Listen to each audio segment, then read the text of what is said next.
ख्याती सुदामांच्या तोंडातून भव शब्द येऊ लागले. शेवटी सुदामाने विचारलं, कान्हा तुझी लीला अपरंपार आहे. हो, नवल केवले नकळे कान्होबाची कोणी. हो, परमात्म्याचं पुढं नवल आहे.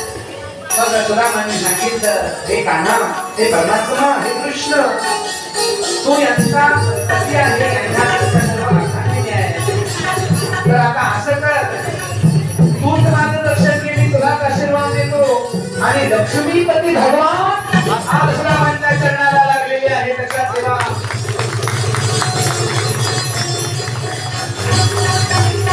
विचार करते की अनेक कुटुंब पुण्यम अवधूत भिक्षुते अंगावर कपडा नाही, पण लक्ष्मीपती याचं दर्शन घेतोय. लक्षात ठेवा. संतांकडे इतकी ताकद असते, संतांकडे इतकं सामर्थ्य असतं. लक्षात ठेवा. म्हणजे आपण रत्नेश्वराच्या मंदिरामध्ये बसलेलो आहोत. संत देवाला सुद्धा आशीर्वाद देऊ शकतात. लक्षात ठेवा. संत देवाला सुद्धा आशीर्वाद देऊ शकतात. कागोटामध्ये सुखदेव महर्षी सांगतात, सुदामाने आशीर्वाद दिला परमात्म्याला की हे परमात्मा, स्वस्त्यस्ते कुशलमस्तु चिराय वस्तु गोवाज हस्ते दधान्य समृद्धिरस्तु ऐश्वर्यमस्तु बलमस्तु रिपुक्षयस्तु वंशेतरी बरोबरतां हरिभक्तिरस्तु. असा आशीर्वाद दिला.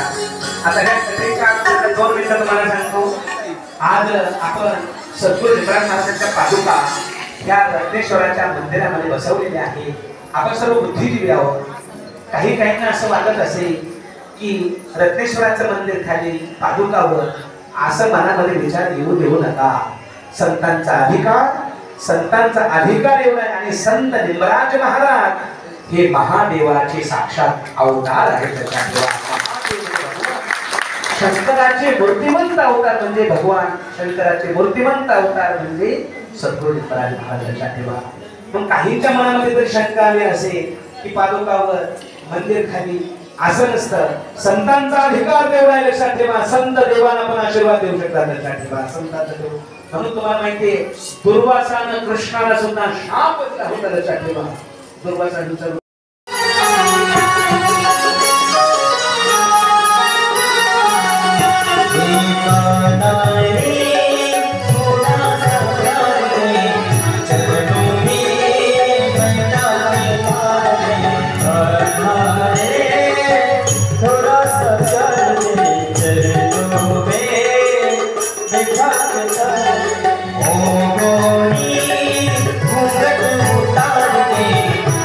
मनी दीक्षा